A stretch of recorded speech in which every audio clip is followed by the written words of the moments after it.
नमस्कार साथियों। आज की इस वीडियो में हम ओ लेवल की कुछ इम्पोर्टेंट फुल फॉर्म के बारे में जानेंगे। अगर आप ओ लेवल का एग्जाम देने जा रहे हैं तो आपको ये फुल फॉर्म पता होनी चाहिए। तो इस वीडियो में हम 20 ऐसी फुल फॉर्म जानेंगे जो एग्जाम में काफ़ी बार रिपीट होती रही हैं।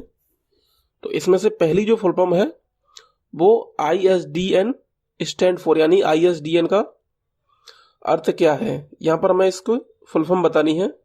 और ये आपके फर्स्ट एग्जाम से ली गई हैं, लेकिन ये आपके किसी भी एग्जाम में आ सकती हैं, तो आपको ये फुल फॉर्म पता होनी चाहिए।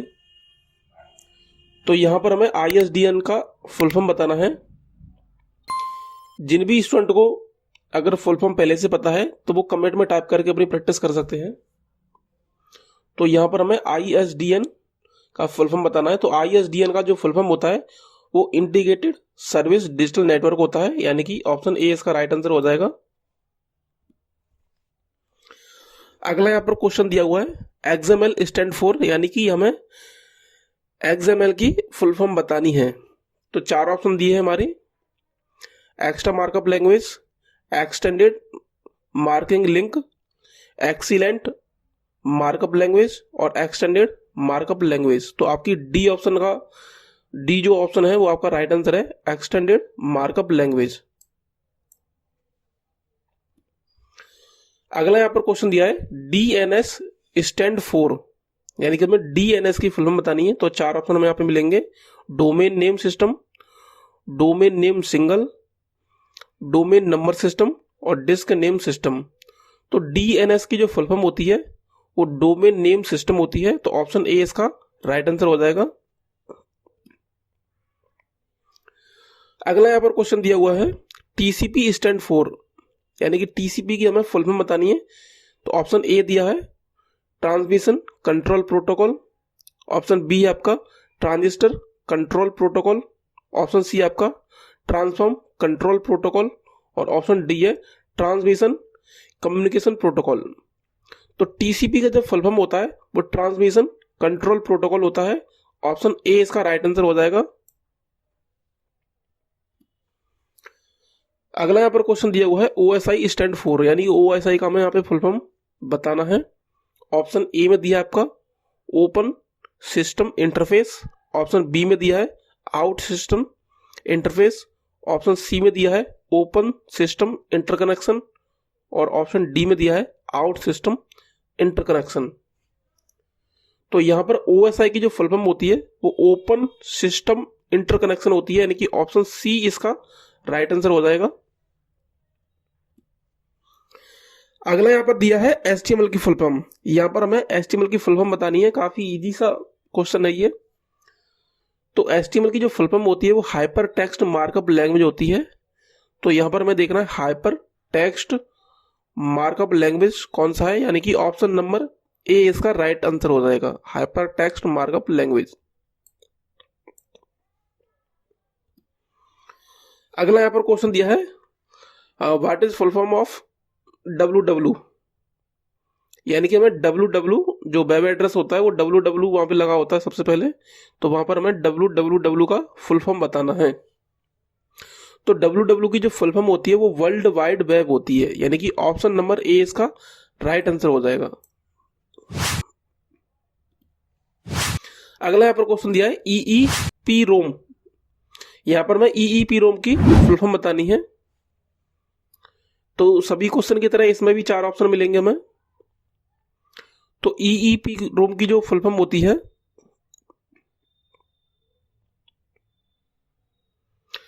वो होती है आपकी electronic erasable programmable read only memory, यानी कि ऑप्शन नंबर इसका सी राइट आंसर हो जाएगा। अगला यहां पर क्वेश्चन दिया है BCD स्टैंड फॉर, यानी कि BCD का हमें यहाँ पे फुल फॉर्म बताना है। तो BCD का जो फुल फॉर्म होता है वो बाइनरी कोडेड डेसिमल होता है, यानी कि ऑप्शन ए इसका राइट आंसर हो जाएगा।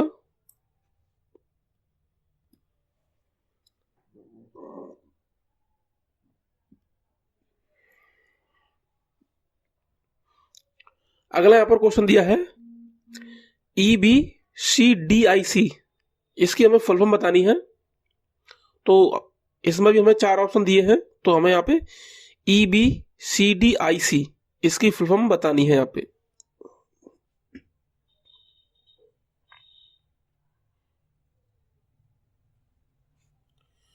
तो EBCDIC की जो फुल फॉर्म होती है वो extended binary coded decimal interchange code होती है, यानी कि ऑप्शन नंबर ए इसका राइट आंसर हो जाएगा।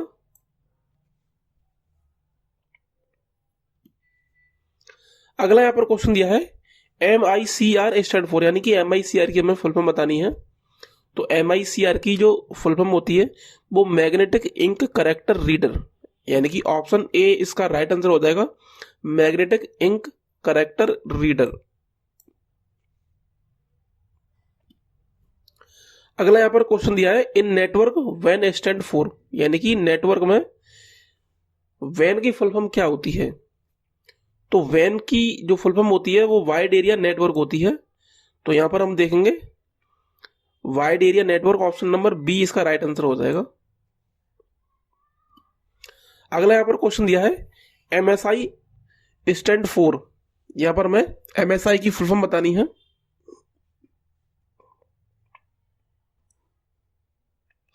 तो MSI की जो फुल फॉर्म होती है वो मीडियम स्किल इंटीग्रेशन होती है। तो ऑप्शन ए इसका राइट आंसर हो जाएगा।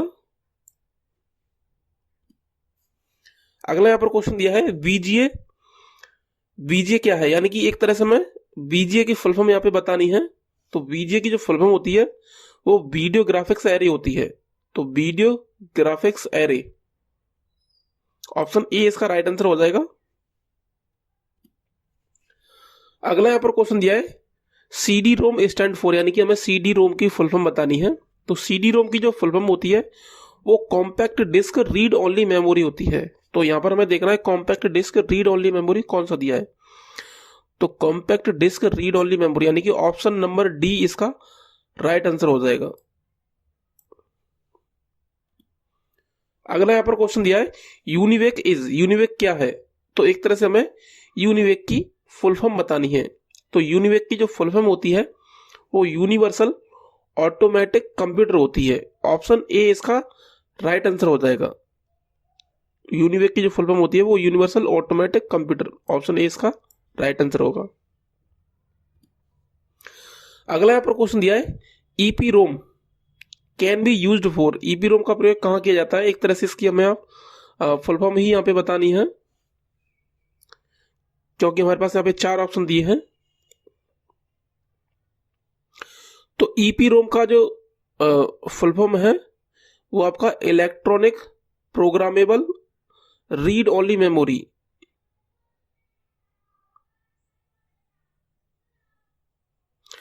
तो ऑप्शन नंबर डी इसका राइट आंसर हो जाएगा, ऑप्शन नंबर डी।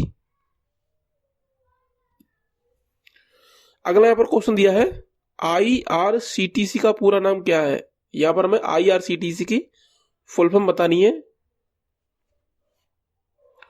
तो IRCTC की जो फुल फॉर्म होती है वो Indian railway catering and tourism corporation, यानी कि ऑप्शन डी इसका राइट आंसर हो जाएगा। अगला यहां पर क्वेश्चन दिया है URL का पूरा नाम क्या है। यहां पर हमें URL की फुल फॉर्म बतानी है। तो URL की जो फुल फॉर्म होती है वो यूनिफॉर्म रिसोर्स लोकेटर होती है। तो यहां पर हमें देखना है यूनिफॉर्म रिसोर्स लोकेटर, यानी कि ऑप्शन नंबर डी इसका राइट आंसर हो जाएगा। अगला यहां पर क्वेश्चन पूछा है AEPS का पूरा नाम क्या होता है, यानी कि AEPS की हमें फुल फॉर्म बतानी है। तो AEPS की जो फुल फॉर्म होती है वो आधार इनेबल्ड पेमेंट सिस्टम होती है। तो Aadhaar enabled payment system, option c इसका राइट आंसर हो जाएगा। तो इसी तरह से आपके 20 जो इंपॉर्टेंट क्वेश्चन मैंने रखे हुए थे इस वीडियो के अंदर वो कंप्लीट हो चुके हैं। उम्मीद आपको ये फुल फॉर्म अच्छी लगी होंगी। अगर आप O लेवल का एग्जाम देने जा रहे हैं तो आपको ये फुल फॉर्म पता होनी चाहिए, क्योंकि बार बार ये चीजें रिपीट होती रहती हैं। तो इस वीडियो में इतना ही, मिलते हैं अगली वीडियो में।